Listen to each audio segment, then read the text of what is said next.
Hello, survivors, and welcome to the Quarantine Zone.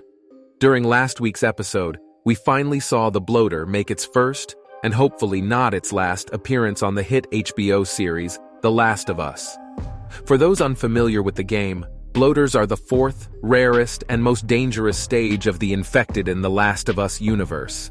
It takes years to develop and reach this stage after being exposed to the cordyceps brain infection.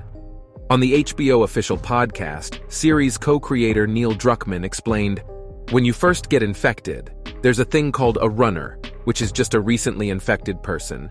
Then, if you've survived long enough, eventually the cordyceps grows through your face, cracks it open, takes away your eyes, your vision, and you become what's called a clicker, because now these infected use echolocation to find their way. But as the fungus continues its takeover of human bodies, it doesn't always follow the same path," Druckmann continued. "We're saying, okay, there's gotta be some people that, eventually when they know they're going to die, they go underground to a dark place, and they settle against a wall, they settle against a corner, and the infection, they become part of the environment. It grows over the walls and the ceiling and the ground. But those who don't eventually become one with their environment are destined for something terrifying. There are certain people that are so strong and big that can survive even longer, and those are the Bloater," the executive producer explained. "That's why you're seeing this person is so tall and massive in their strength, and it just becomes that much scarier again as we go forward. There's just these new types of infected. Bloaters are incredibly strong and extremely aggressive, but they are slower and move uncoordinated, making them more predictable than other types of infected.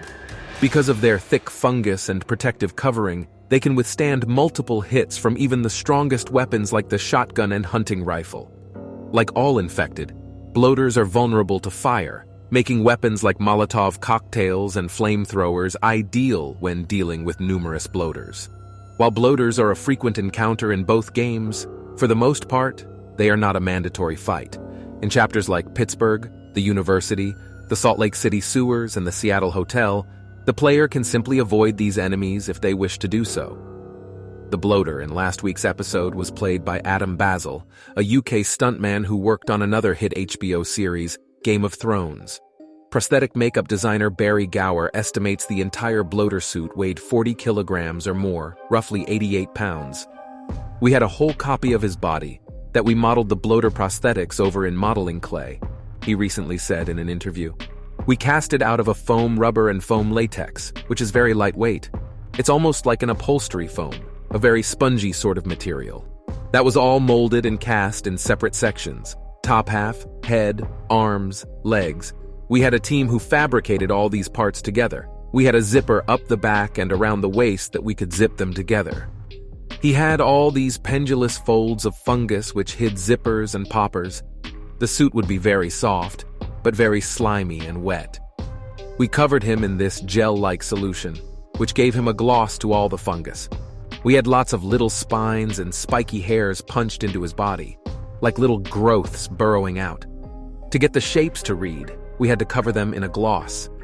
It was like a texture that we were building up, so we were constantly going in and slathering them in this gloss, just so the shapes would pick up in the silhouettes.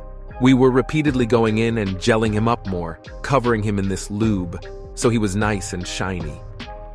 What did you guys think of the Bloater's first appearance this season? Do you think we'll see him again before the season ends? Let me know in the comments.